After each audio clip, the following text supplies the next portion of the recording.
This is Ben. He's a cocktail consultant who helps restaurants and bars optimize their drink menus to increase profits. But his revenue is unstable. Sometimes he has a great month, and then other times he sells nothing, and sometimes that goes down. I'm Alex Ramosi. I own Acquisition.com, a portfolio of companies that generate hundreds of millions of dollars per year in revenue. What I suspect Ben needs to work on is optimizing his funnel, fixing his offer. He's trying to sell a $30,000 thing to strangers who've never even worked with him before, which is pretty tough. And then once all that stuff's fixed, spending more on his actual marketing. So the first thing I'm gonna do is dive deep into the business, and then I'm gonna break down all the tactics that he and you can use to scale your business to your dreams. Hey Alex, I'm Ben. Hello. One of the co-founders of Unfiltered Hospitality, where we help hospitality operators build better beverage programs. Tell me about the business. So we are bar and beverage program development specialists. In 2024, we did 1.1 million in revenue, 123,000 in net profit, so about 11.3% in net margins. Yeah. We've been in business for about 4.5 years, but we've helped over 200 bars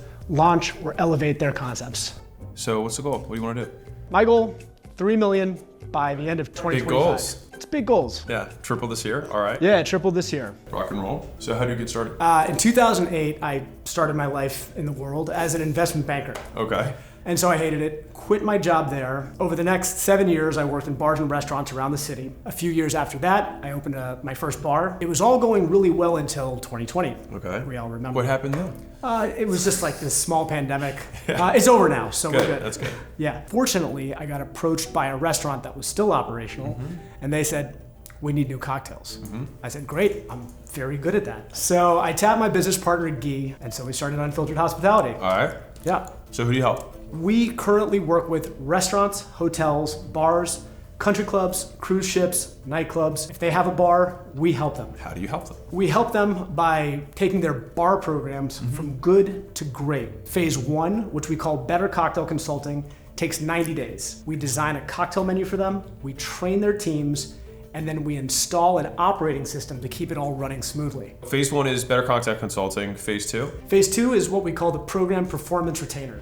Okay. So the point of this is to maintain what we did with Better Cocktail Consulting and then continue to develop the program.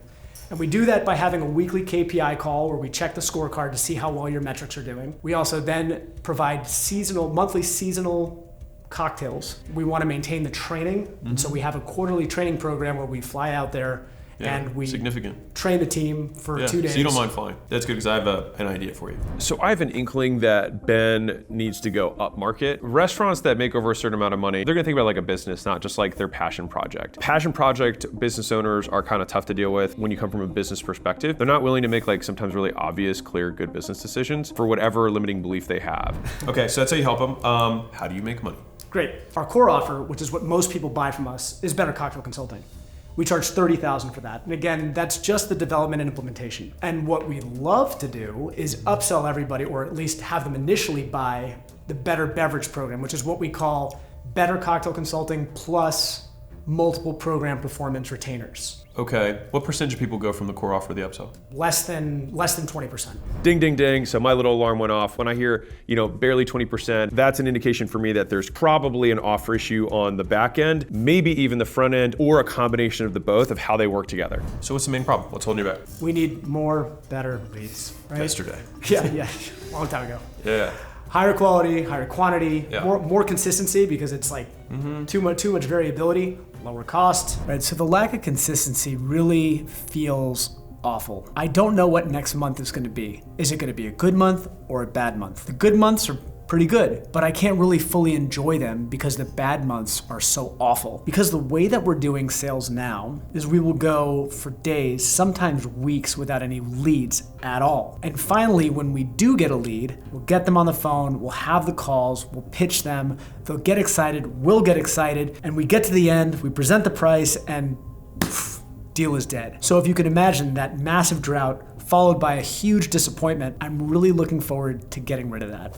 A $12,000 CAC is crazy, especially considering the LTV. Ding, ding, ding. Number 2, we have a super expensive cost to acquire customer, and this is a customer that should probably be $1,500, $2,500, maybe $3,500 to acquire. So there's definitely an offer mismatch between what is being advertised and what they're selling if CAC is so high, or they just have atrocious sales processes. So it's either an offer, sales process issue, or both, and we're gonna figure it out. What we've noticed is that our best clients are existing restaurants, right?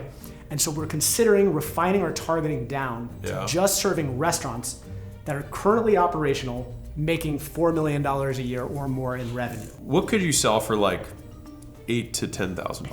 Something that we've tried in the past and could easily bring it back is essentially a DIY, like we'll teach you how to do it.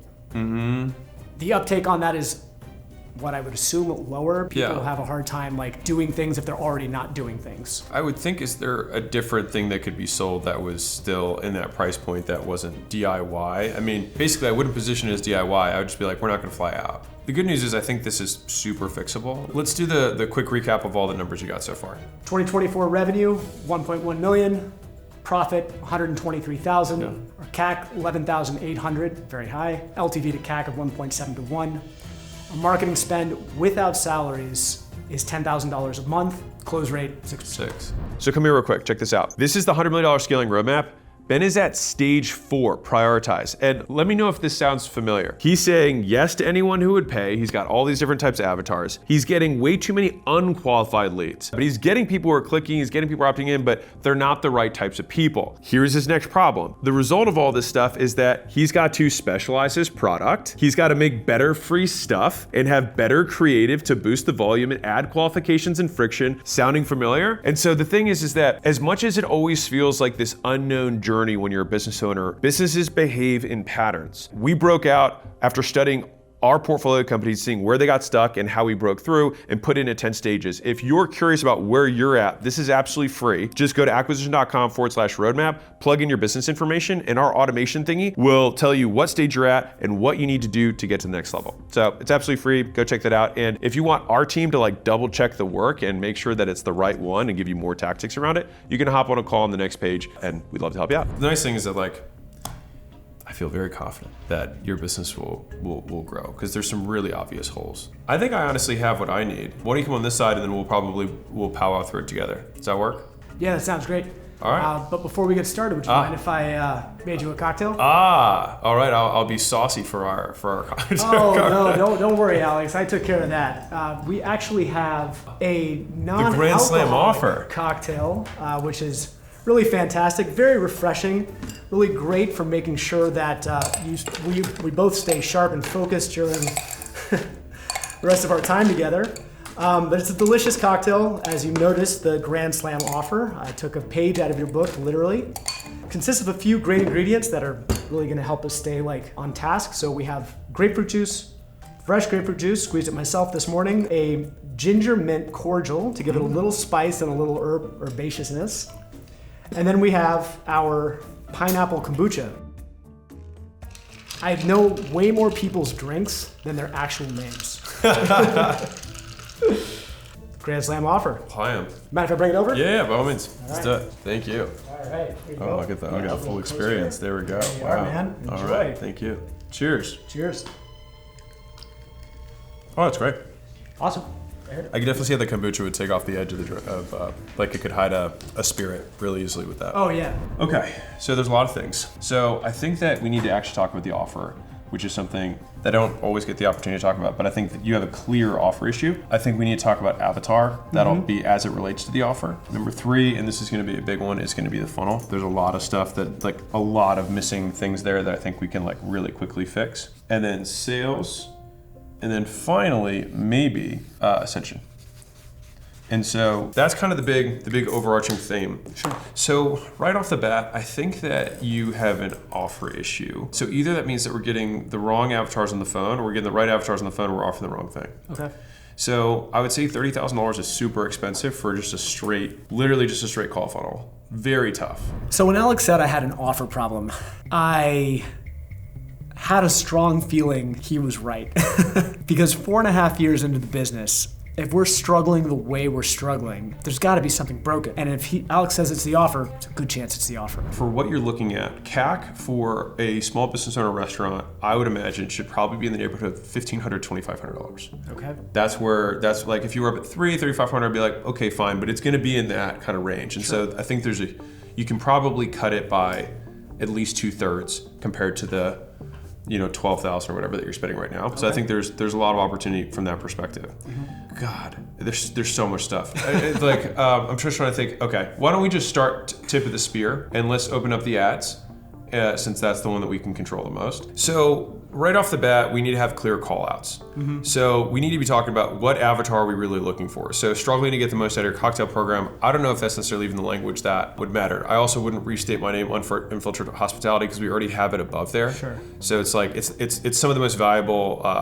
advertising real estate. Yeah. And so I would probably have something to the degree of like restaurant owners asterisk. Yeah. You know what I mean? Mm-hmm. And then like second line, like, are you doing over X million dollars per year? Or it could just be $4 million plus per year restaurant owners is call out number one. Yep. And then the question would be pain-based hook. All right, so check this out. So I'm on page 136 of the leads book. The first part I'm talking about here is the call out. So we have to get the right people to notice the ad, and it is by far the most important. And so I'm trying to compress the things that he's looking for in his ideal avatar into just one line. So they're like, oh, I'm a $4 million plus per year restaurant owner or bar owner. Just put it there and then like, this is for me. And once I do that, 80% of the work of advertising is actually done, as crazy as that sounds. What I'm getting into further after that is, okay, let's see if we can ask a yes question or an if-then statement, or talk about some ridiculous result. All of these things are kind of the line after actually calling out the prospect, right? Now, once we get a little further into the copy, I like using the what, who, when framework. So this takes the value equation, which I talk about in my first book, this guy, and tries to like explode this into many different copy variations. And so what we want to talk about is both the dream stuff, which is what's the good outcome, how do we make it fast, how do we make it likely, how do we make it easy, and then on the flip side, the pain, which is what's your nightmare scenario. And so this gives you a lot of different angles to approach the copy for a customer, whether it's a B2C customer or a B2B business owner. And the reason I'm such a big proponent of pain in advertising is, one, is it's super compliant. Two, I have the belief that the more precisely you can articulate the pain of a prospect to that prospect and even describe it more accurately to themselves than they can articulate it, they will believe that you can help them almost better than any promise that you can make them. So if you're like, hey, did Sally say this yesterday? Did you have this problem that showed up? And are you consistently running out of your most expensive ingredients, but then sometimes they go bad?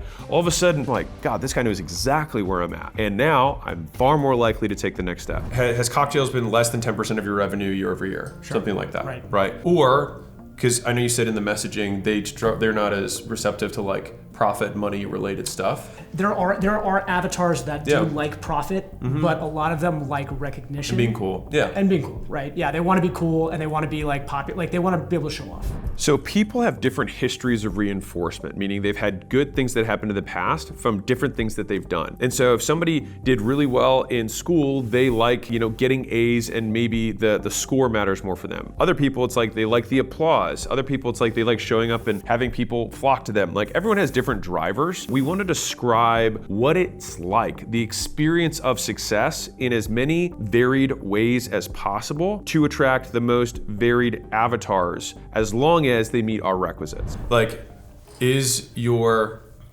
cocktail program flaccid? Would probably do great. Yeah. Has no one ever posted anything good about your cocktails in the last 2 years? If you look at your reviews on Yelp, do you just have Long Island iced teas and vodka sodas? Right. Like you might need insert a bar rehaul. Instead of saying, because what this is super feature heavy, data-driven menus designed to get more orders, team training that delivers, because all that sounds like work. Yeah. For me. Sure. And so what I want is what occurs as a result, right? And so I'd be talking more about like, clients see typically 10x their investment the first year, 30% increase in menu orders. I'm not sure if it like bites at me, you know what I mean? And so it would be more like what the experience is like. From people just ordering the things that they know off the top of their mind to getting excited when they open up your menu and then all of a sudden saying, oh man, I want to try so many of these, and then ordering 2 or 3 times more. So it's like dial into the experience of what the avatar is going to go through. Right. And then I would translate it, okay, what about the restaurant owner? Having, your restaurant featured in some of these types of magazines, which honestly doesn't take as long as you'd think as soon as you make these types of changes. Sure. What a lot of restaurant owners don't know is that one of the largest profit drivers in the business is alcohol. And it's the one thing that they're the least focused on. Right. If you want, you can book a call, but even if you don't, what I did was I took the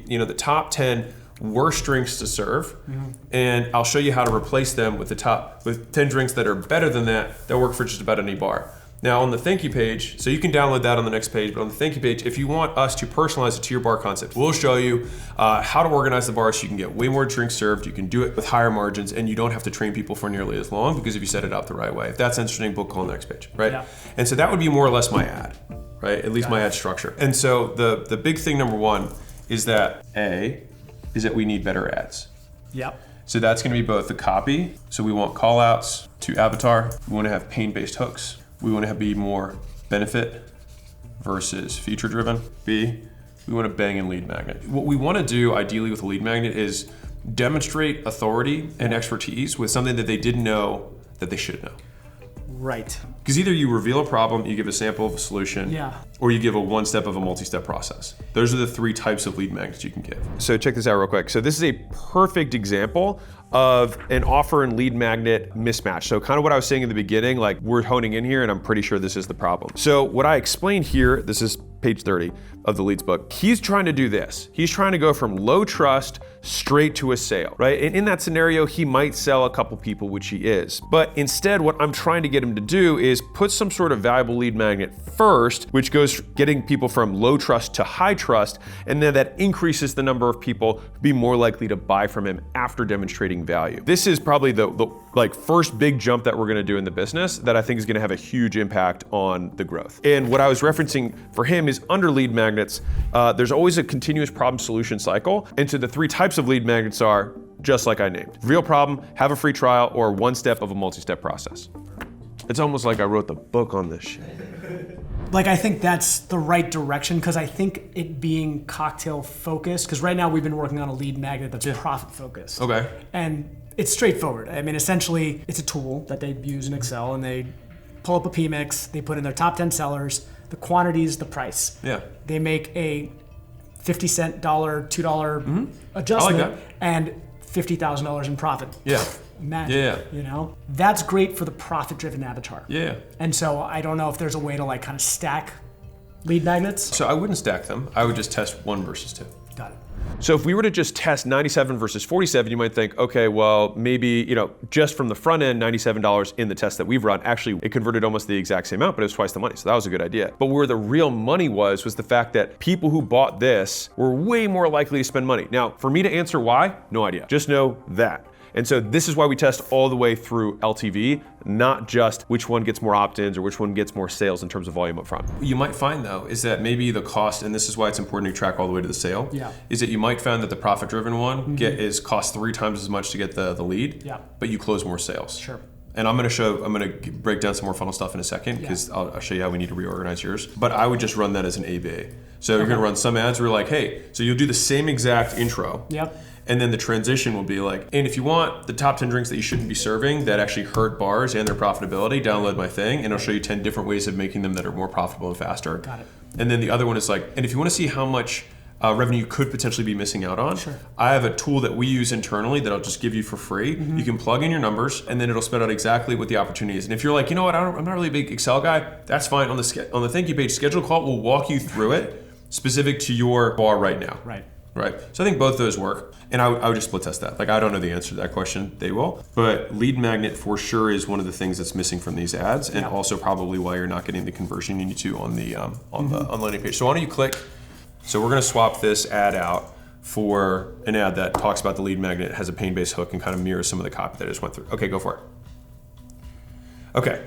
So right off the bat, the most expensive real estate on this page is top to bottom, right? And so you having your logo at the top, nix it. Doesn't matter. No one knows who you are yet. They're coming from cold ads, and this isn't the branding opportunity. Got it. So yeah, this is direct response.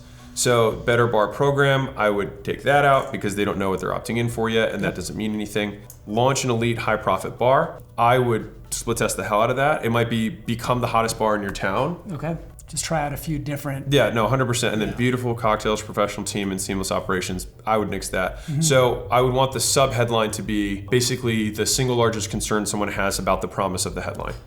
Got it. So here's this amazing thing, and here's that thing that you're thinking about now that you don't believe me, and so let me tell you why you should believe me in the next line. Right. Like the reason your cocktails suck is because like. Yeah.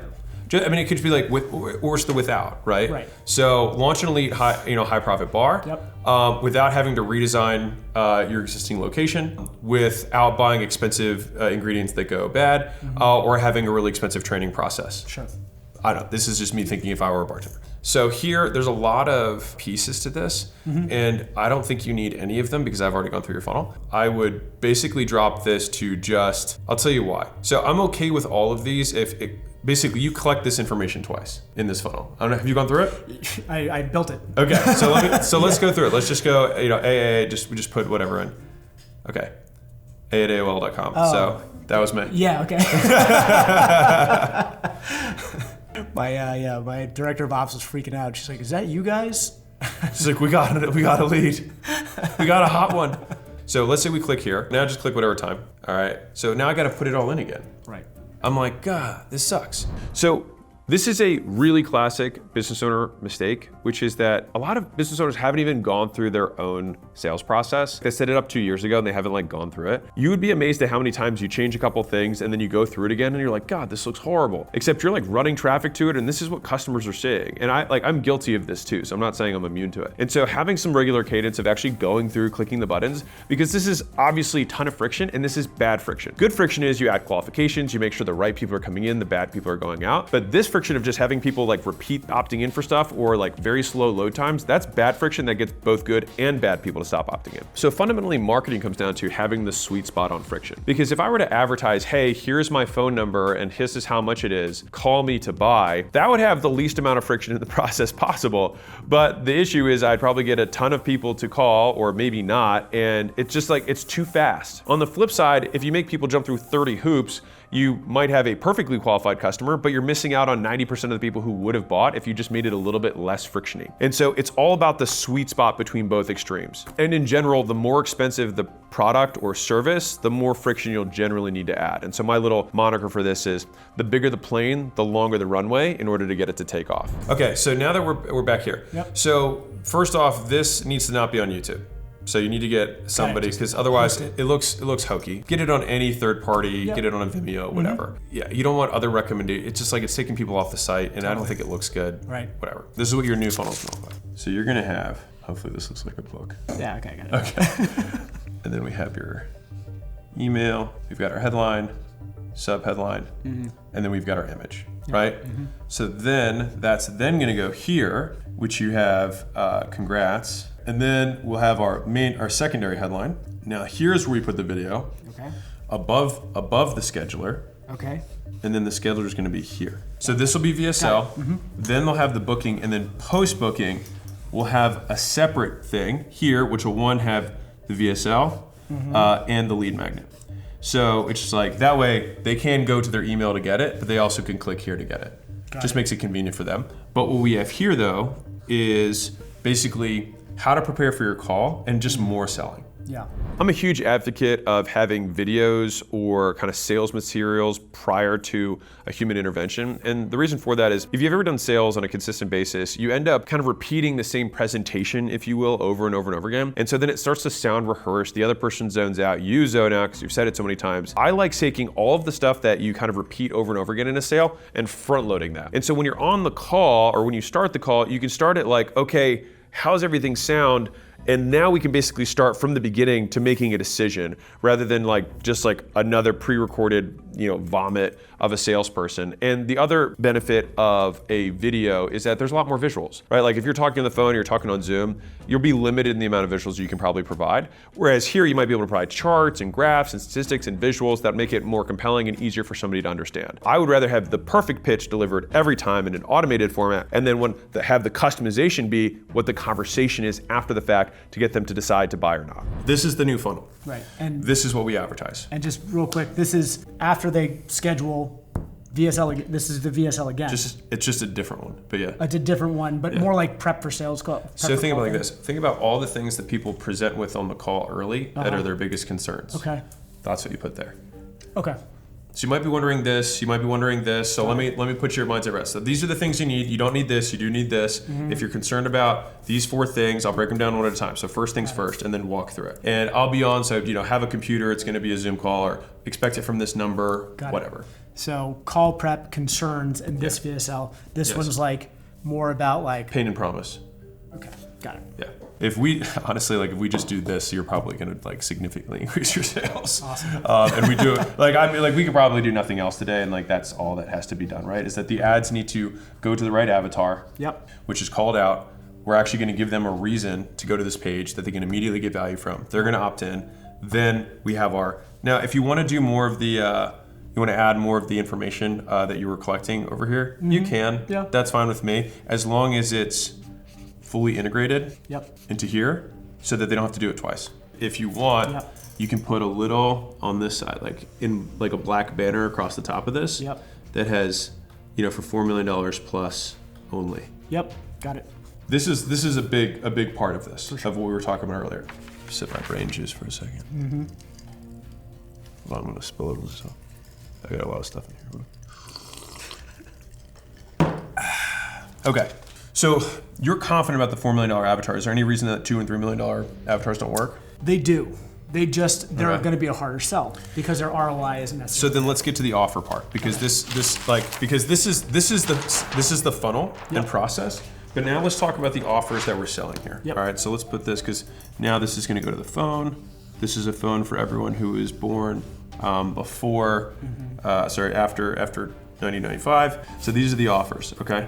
So Ben has a clear offer problem. I wrote my entire first book on this issue because it's one of the most common problems that limits businesses. And the offer is a strategic thing that you do, in that it affects the entire business. If you change your offer, it changes the advertising, it changes the conversion process, it changes your pricing, it changes your deliverables. So it changes everything.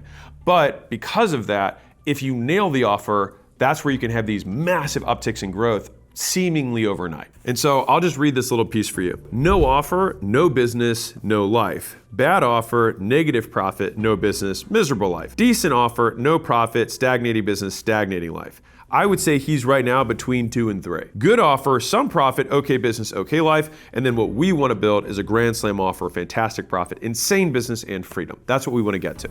So let's break this out. Yeah. So I think that offer, straight off the bat, selling $30,000 up front, really tough sale.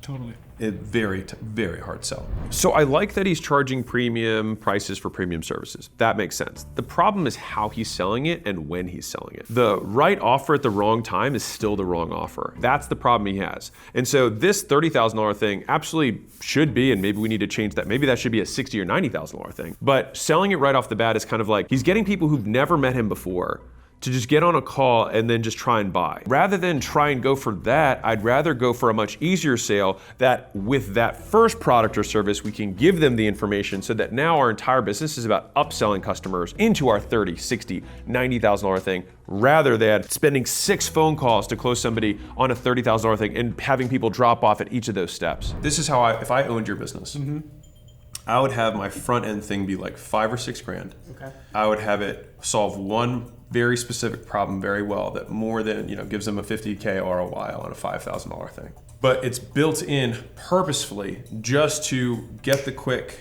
sale, transition from prospect to customer, 1 call close, not 3 call closes, which I'm sure you're having to do right now just to close. Right? Yeah, you're arm wrestling people to get $30,000. We're missing the point of even having this simple sales funnel. And so get the 5K, do the 3 calls you were going to do as a sale anyways, provide value for those 3, and then at the end sell your 30K thing. Got it. So I think that the changes that Alex recommended for the funnel make a ton of sense. I'm not a professional funnel designer. I've really only been doing paid ads for the last year, and listening to somebody who's got as much vast experience like Alex tell me exactly what I need to do is super helpful. And I know that I could probably figure it out over many, many years and painful processes. But ultimately, having this path to create a funnel that works is gonna make me feel a lot better. So what can we split off that's like $5 or $6 grand that would be immediately valuable to them, that doesn't require a huge amount of work, but they could just they could use your calculator, they could make these changes and immediately see like a return that would then create the necessity for your main thing? Yeah, I would say that the pricing thing is massive. Okay. Another thing would be like just very basic sales training for their teams. Like they need a script. Like their bartenders and servers, if you don't have a script for your sales team, like you have no idea. And the way you look at that is very straightforward. How many drinks per person are you selling? Yeah. Right? You know a number of guests, you know how many drinks you're selling, you know drinks per guest. Yeah. Boom. That's like a pretty easy metric to like how to like grasp onto. Which of those is easier for you to deliver on? The pricing is like massively easy because they just have to change in their POS. Well, then I would go pricing audit first. Yeah.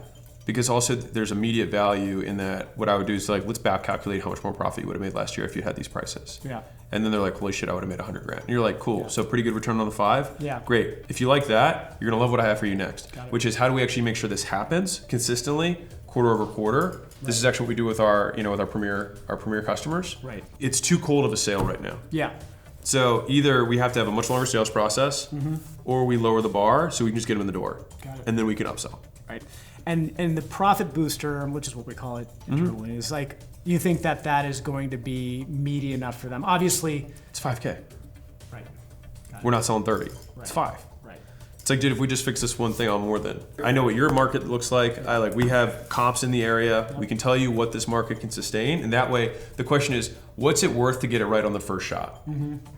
So like, for sure, I could say, hey, just bump your prices by 10%, but you probably freak out about that. Of course you would, and rightfully so. So what we're gonna do is remix a couple of the things, get the prices appropriate to your area that we already know are working. So you don't have to sweat about it. Right. Done. So it's like, the only real cost to you is reprinting your fucking menus. Right. And then the next step is like, do you want to raise your prices again, but sooner? Well, you need a better quality product, better trained bartenders, etc. And I feel like that could help them kind of understand that they will have that opportunity to do it again sooner because they already got the bump. And the reason I want this one is because this is fast and easy, which I like selling those things first. Sure. You have to do this in order to do this, so you might as well sell this first. Okay. And the fact that it's easy and fast and profitable, like that checks all the boxes for fast, easy, risk-free. There you go. Got it. Right? I think we make this $5,800 on the phone for the pricing booster, whatever you want to call it. Yep. And then what we do is that then leads to the quarterly retainer at, I think you had 9K per quarter, right? And that's probably how I'd price it. So Alex's idea about the $5,800 offer really makes a lot of sense. When he was explaining that trying to sell somebody a $30,000 service cold isn't working, there was a little bit of an aha moment, but actually it makes a ton of sense. So I'm excited to try to find an opportunity to give our clients or prospects that will become our clients exceptional value right off the bat. Will, one, make it a lot easier to go to the next step, and also give us a lot of quick wins so that we're not constantly putting in all this work to get nothing. I'm trying to think about the easiest way to do this. I would probably end up doing a rollover upsell. So we're selling step 1 of a multi-step process. That's what this is. Yep. And I would seed that up front. So when you sell the thing, it's like, listen, I'm gonna be real with you. My whole goal isn't to give you this pricing audit. I'm just gonna easily ROI myself and like everybody will be happy. What I really wanna do is help you really transform the bar. Yeah. Because you can only do a pricing change once. And then after that, what do you do, right? But even if we make this pricing change, great, we made you an extra $100,000. But wouldn't it be cool to make an extra $1 million? Now, I'm not promising that, because obviously your results will vary, depends on your market. But what I can do is basically walk you through what it takes to truly build this into a staple that then also drives people into the food side. So it becomes a virtuous cycle. And so what I want to do is take your $5,800 and I'll credit towards the year. So if you're wondering, should every business have a back end and a front end or multiple offers? The answer is it depends. And I know that's a terrible answer, but I'll tell you what it depends on. There's a certain amount of information that is required for somebody to make a decision. Depending on where they come in on that continuum of needing a little bit of information versus needing a lot of information, then there has to be more selling that must occur. Then the next constraint that comes up in the business is cash flow. Well, if we're spending money to get these people in, we want want to recoup that cash as fast as we can. And for somebody to buy maybe a $100,000 thing, it takes more time and more information to make that decision. And during that time, we're spending all this money in labor and advertising, but we're not seeing any return. The idea of sometimes having a front end and back end offer is mostly just to pull cash forward, offset the cash outlay, which is another way of saying decrease the payback period or increase the cash conversion cycle. Lots of fancy words, but basically just get money back faster. So that then everything after that's all gravy, you recoup the money, now you can go get another customer, and then this person's all in the ascension process. For example, his advertising was all brand-based and all inbound, then he could probably get away with just going straight to a more expensive thing because they've already consumed so much information prior to that. But since he's almost entirely based on cold traffic ads, we have to lower the bar to get people to just take that small jump so that he can then prove himself to then take the big jump. Got it. Seen that before. Yeah, because it works. Yeah. And you do it, but it's like you only get that if you do that during the 2 to 4 weeks that we have. Right. So that's the time window we can apply it towards. Right. And if you want, I'll apply it to your first payment. So the 9K becomes 4K for your first quarter, and then you go into 9K after that.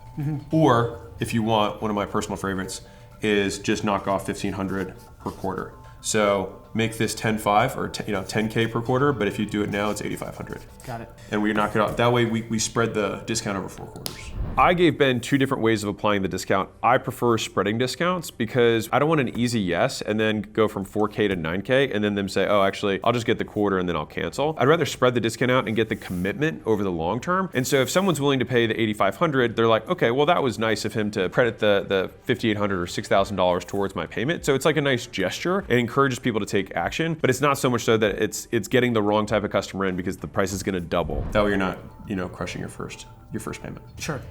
And the 9K per quarter, which is what we're doing, that is continuity on the better cocktail consulting thing. So how do we... How sticky is that? How sticky is it? How are people re-upping? The actual design and implementation of their cocktail menus? Or of this? Are people churning out of this? Yes. Like basically anybody who buys it as part of the initial package, they don't continue on with it. Like they stop after 2 quarters. I have my suspicions on why that's happening. Okay, why? We are not showing them the value. We're not demonstrating it in a meaningful way. Like we're supposed to fill out a scorecard. We're supposed to show them week over week how much better their program's doing. But we're not. You're not doing it? I have like. Well, yeah, the team, sure, yeah. So there's a little warning alarm that's going off for me right now, which is that if people are churning out in 2 quarters, basically 2 payments, that's not a good sign. He nailed it. He's not providing value. That's a kind of amorphous big term, but underneath of that, it's like the question is why. One of the difficult parts with consulting or education is that if you're what I would consider quote a one-trick pony, I'm not saying Ben is, but if you are, then once you've kind of like implemented your thing, it's like why should someone keep paying you? So I like to figure out ways that we can have some sort of consumable or something that is always changing the business that is required for you to keep providing value. One of the benefits of a bar or restaurant is that they're always getting new staff in. And so new staff needs to get trained up consistently.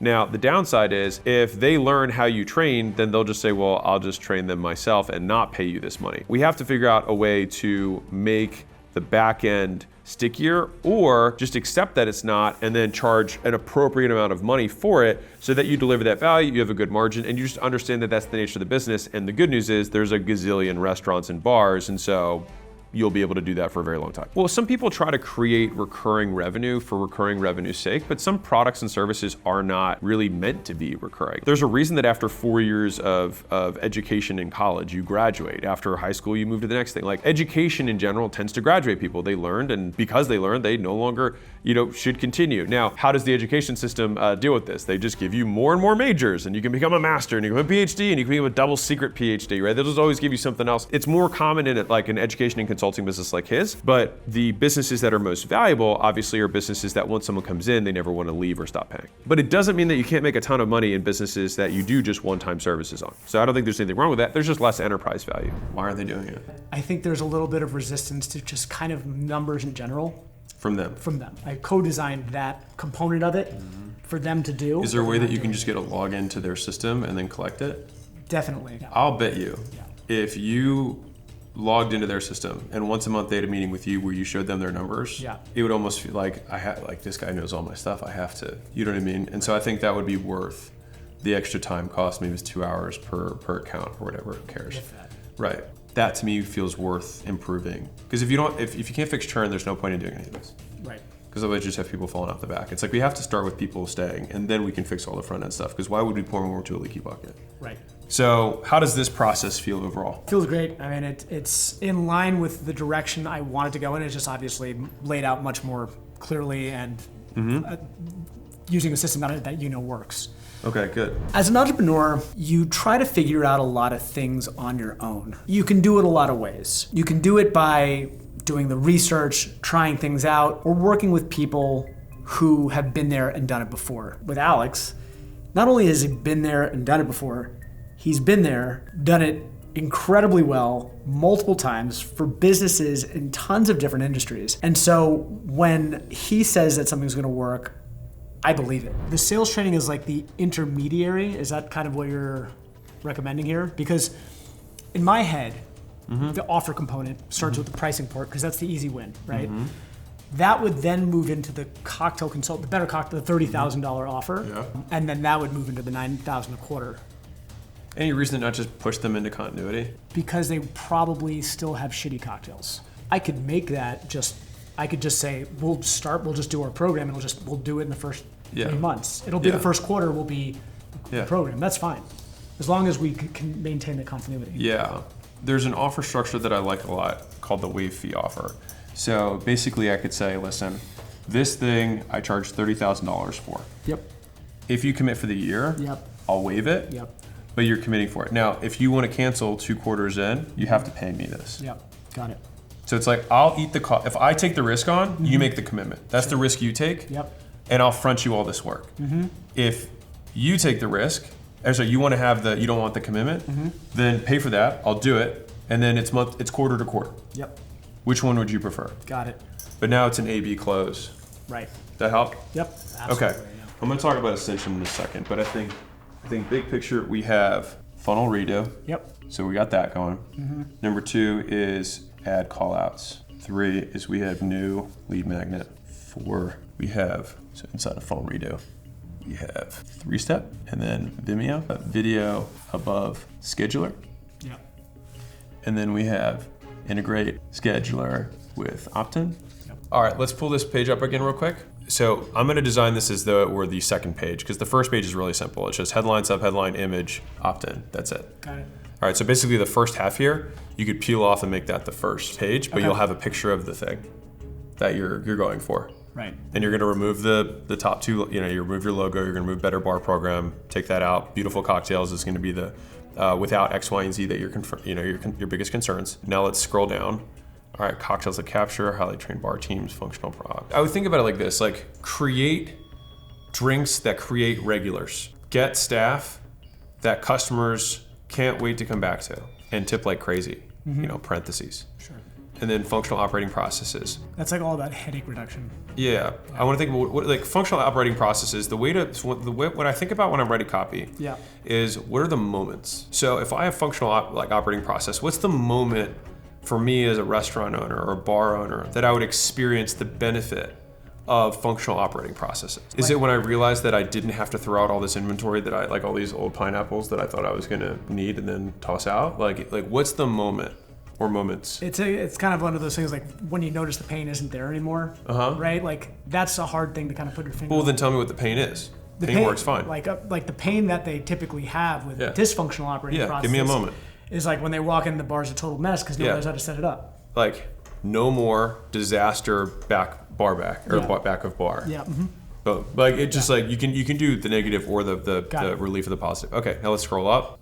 Okay, unlock consistent proven results. I would say like we drive quarter over quarter alcohol sales growth because that's what it to me proven results doesn't mean anything as a word. 30% cocktail sales, 40% return to beverage, 50% boost speed of service. I would actually use the numbers as the subtext, and I would use the benefit as the primary text. Okay. So speed of service is like get rid of waiting lines, and then it says underneath 50% boost in speed of service. That's me personally. So I referenced earlier in the ads around the copy, but now we're applying the same frameworks from who, what, when to the landing page. I like to speak in terms of moments because people don't really, they have to translate or unpack a word of like a process or some specific improvement. It just takes mental effort. And every piece of mental effort you ask someone to use, a certain percentage of people say, nah, I've got other things in my life, and they'll dip. I want to pre-digest the food, I want to pre-digest the pain, and explain the moments that they probably recently experienced that will then make them believe that I have complete context on their problem and therefore a high likelihood to be able to solve it. So there's a number of really small things that you can do at a page that can have a really big improvement. First off, like everything that someone sees above the fold, like that's the most important part of the page. Like what happens on someone's mobile device or their desktop before they scroll. That's above the fold is kind of what they say in the marketing world. If you've got like the name of your business and it's cold traffic, they don't know, they don't care. So like take that out because they don't know who you are. And so then the headline itself, it's like we want it to be some sort of very clear like reason for them to move forward.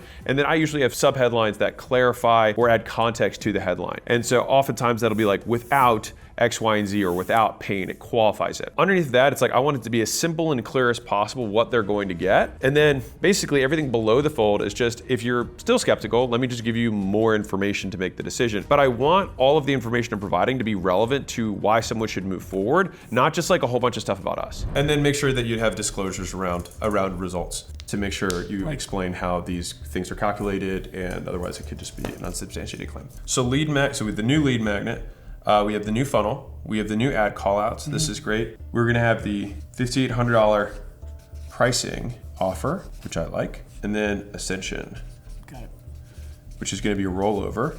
I think there's a C in there somewhere. No, there. Ascension via rollover plus waived 30K offer. All right. Also, the thing is this in-person onboarding is going to serve as such a good like first experience for them because you're going to fly out, you're fixed month. They'll be like, wow, this was so worth it. And right now your team does all of this stuff, right? Not you? I'm all acquisition. Okay, but the people flying out is your team? Yeah, exactly. Yeah, no, I never, okay. I stay at home. So what I want to do, so what I want to do is add an ultra high ticket with you. Yeah. So just 5x the price. Yeah. And you can present that first. Lead anchor, or the get the gasp, and be like, or I can just have my team do it. To me, the exact same process. It's just I got a wife and kids, and so you want me out there, I'll do it. Happy to, and it's just obviously this is what we do. But they're going to run the same playbook. Got it. So effectively, the $5,800 pricing is part of like an extended sales. 100%. Instead of taking 3 calls or 4 calls like you are right now, just get paid, deliver the value, and then once you have an exchange, they get more than what it's worth. Customers versus prospects are like 10 times more likely to buy again. Of course. And so just make them customers so you can increase the likelihood, so then they buy again. Right. Like give them a ton of value. Have it all be with me. And it's easy because this is just pricing related, right? It's pricing 15, 30-day fix. They immediately see the value, and you're like, dude, if you like this, you're gonna love that. Right. Do you feel like there's a lot of value from me doing all that fulfillment, or do you think that that's something that I can also have somebody on my team? I think you do it first, to get a feel for it. Sure, totally that. Yeah. And because what I want to make sure that we nail is this. Got it. Because we're not in it for the $5,800 thing, right? We're in it because we want to see. I would want to see at least 50% upgrading into that. Yep. Okay. Get to here, and then potentially make them the money to pay you the next thing. And I would say the way that I operate is that I never want to ask you for money I haven't already made you. Got it. And you'll notice that's a common theme of how I roll. Right. And so it's like, let me go make you $100,000. We make you that with the new bar program. Right. And then with the next thing, it's going to cost you a third of what I already made you. Right. So you're good. I've already made room for you to afford me. Right. So it's a much easier sale. Right. So I charge them $5,800. They're now making $9,000 a month over month. And they're like, oh, look, you have $90,000 that you didn't have before. Look, you can use that on us. Right. Got it. And you want to make sure that you make that offer before the end of that 30-day period. Totally. So it's like you want to offer it at week 2, 3, again at 4 if you need to. And the way that I offer those things is either I'll do immediate upsells if I don't have that, which in this one it doesn't make sense. So you'd have the milestone moment. So they implement it, and they have their first weekend after the pricing audit, and their sales are the same, or their sales go up, and they're like, holy shit, I made way more money.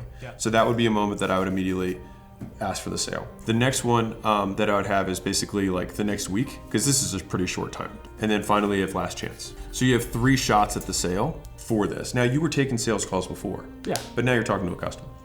And they've already delivered them value. Right. Easier. And they're making money. Exactly. Okay. I mean, big picture, if we're looking at this, like the funnel redo on its own could very well triple the lead volume that you're getting right now. Okay. Like, honestly, just the combination of the funnel redo, the ad call out, and having a lead magnet that actually resonates with that specific avatar, like this alone could probably just triple just these things. This is going to dramatically improve sales velocity. Sure. Let's talk about sales real quick. Okay. What do you do? Like, so walk me through how you structure the conversation for sales. You already have something. Yeah, so this is the click to close, right? Okay. The prospect sees the ad, they visit the landing page, soon to be optimized. Yes. Fill out the form. Yeah. Yeah, fill out the form, and that automates a text message and email flow. So text message and email. I guess if they didn't book, it'll still go out. They'll have the link to book, etc.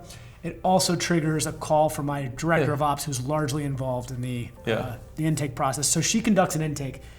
This was previously we had this intake process in place because of low quality leads. So she would take an intake call, 15 minutes. Yeah. If they were qualified, she'd send them off to me. Mm-hmm.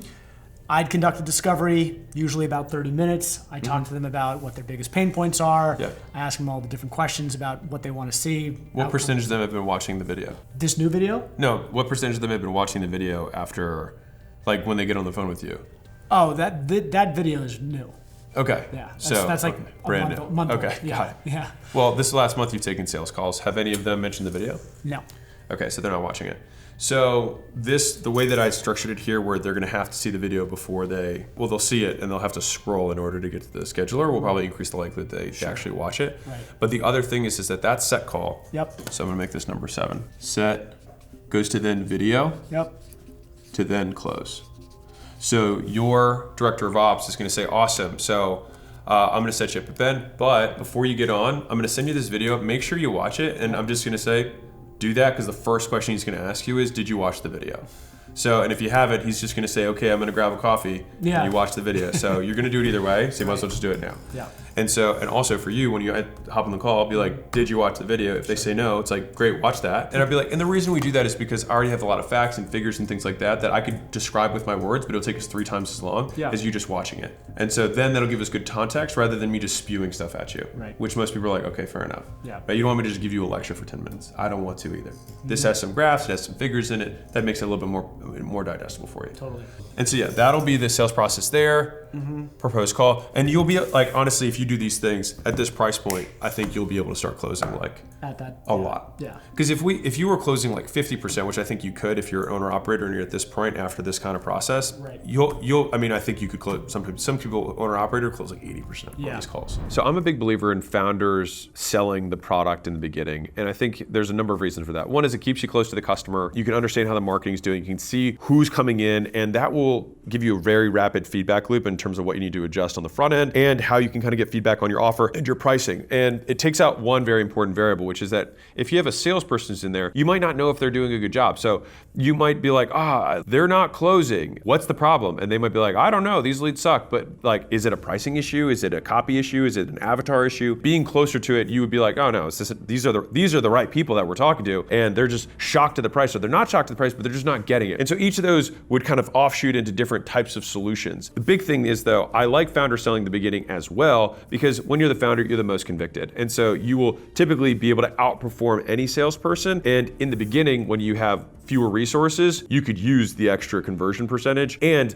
the decreased cost of not having a salesperson or paying the commission. So think, I can close twice as many sales and I don't have to pay the commissions for it. It frees up cash flow so that we can make some of these big bets early on that are going to build the foundation for the business. There's so few leads that are coming in that I think he should be taking these calls basically until he can't take these calls anymore. And by the time he can't take these calls anymore, he's already completely blown past his revenue level. He'll have a whole bunch more revenue and cash flow to then solve the problem of him not having time, and that's the game of business. With that being said, that would be like, if you just did that, it would be more than a 5x in sales, because if you get to 30% close rate, would mean that you'd make the same revenue.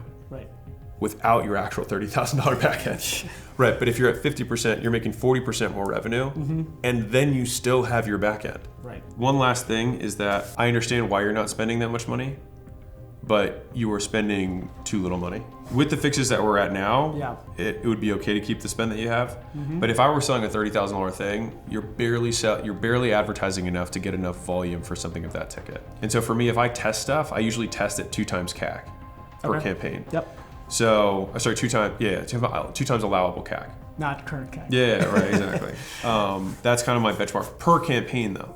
So I might run multiple campaigns to figure out which one's working. But for you, your funnel process was messed up, and that's why your numbers aren't good. Yeah, got it. So what I'm referencing here is that I budget 2 times the cash I collect from a customer in 30 days when I'm testing new ads. For example, if I make $100 in profit from a customer in the first 30 days, I will let an ad go to $200 in spend before shutting it off, as long as I'm getting leads. And the reason for that is usually because there's a certain amount of inefficiency in the beginning that you have to be willing to stomach to find the ads, the copy, the hooks, the creative variations that are gonna ultimately perform. I have to be able to stomach bad ads that don't convert and make up for it in good ads that do convert, and then be like, okay, so this is working not as efficiently as I want, but it's working. Now let's double down on this and make 10 more variations that are more similar to this messaging. Yeah, and once he finds the messaging that converts, it's like, by all means, blow the doors off and spend as much as you can, or at least as much as you can while being able to take all the sales calls. That's it, like this really fixes this. The good thing is like this, like you wanted to hit your triple, I make no guarantees. These are high likely shots. Yeah. Okay, that's very encouraging. Yeah, no, you've got it. And I think this is the key. Because also think about all the calls you're not gonna have to take. All the ones that are 3 calls and then don't close, right? Right, you're spending all your time on these wasted calls when it could be 1 call closing 5,800, 5,800, 5,800. And so you see this as a 1 call close at 5,800, like discovery. For sure. Discovery. For sure. Like, oh, that's your problem? Yeah, I figured. For sure. And it's like, here's the solution right here. Not even a question. Yeah, got it. That's like, you should be expecting 1 call. And you should set that as the agenda. You'll say the 4 things you have to say legally. Hey, this is X calling from Y in regards to Z. By the way, this call is recorded. Before we get going, just want to say, how you doing today? Great. Let me set the agenda. I'm going to go through the lead magnet thing that you just got. I'm going to understand some of the metrics about your bar. And then at the end, if it's a good fit, I can explain to you how we might be able to help you out. Sound good? Great. And then we just go through. I almost forgot because Michael wants me to do this. Oh, yeah. This could be, it actually could be your triple. It could be right here. You could definitely 2 to 3 extra call outs in terms of CTRs with the ad call out. I'll bet you your conversion rate. Do you know what your conversion on your landing page is right now? Like, last year it was like 7%. Okay, so 7% could probably go closer to 30%, which is my benchmark for a lead mag landing page, which would be like a nice little chill 4x here. I think you going from 6% close rate to like 30 to 50% is super reasonable, given the fact that you were the one who's going to be selling it and the price point is what it is. So I think in a real way, you might even make more money just selling this than you're currently doing with none of the extra work. And then all of this, God bless. This right here, is just going to be gravy. Yeah. So you're basically going to be able to stack potentially probably a double of your current revenue from this source, but then stack 100% of your current revenue from this. How do you like this plan? Love it. It's a lot of what I want to do. Oh, good. And I've started kind of trying to figure out if this is something that makes sense for me to do.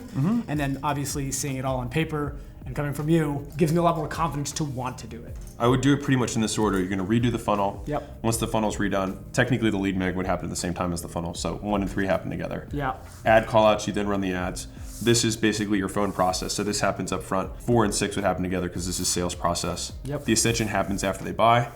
This is also going to happen again with sales process. So basically 1 and 3 together, 2 happens next, 4, 6, 7 happen third. Then you go back to your ads guys and say, hey, go spend more, go find more keywords. Yeah. There we go. Hold on, let me. It's all about the pinky. Cool? Cool. All right. I was both very excited and very nervous to come into something like this, to really put it all out there and be vulnerable, not just in front of somebody who I have an immense amount of respect for, but also people who are gonna watch this video, you guys. That was awesome, getting through that, right? And I felt, once it was actually done, felt amazing, right? Like, it felt great to know that I have a path forward that I can really count on. And while I know that no guarantees are there, I do know that I feel a lot better, and that's important. So I really liked Ben's business. It's clear that he understands the bar business well, which is one of my big requisites, like actually be good at the thing before trying to sell the thing. I think if he makes some of the changes that I outlined, it's very likely that the business does well. And I like to be clear, this is in no way a promise that you who's watching this is home. If you do this in your business, that you'll get the same results, because his results are completely up to him and the effort that he takes and his background and his knowledge. So your results may vary. That being said, if you enjoy this type of stuff, these business breakdowns, these Cash Guys episode, you'll definitely want to check out this one.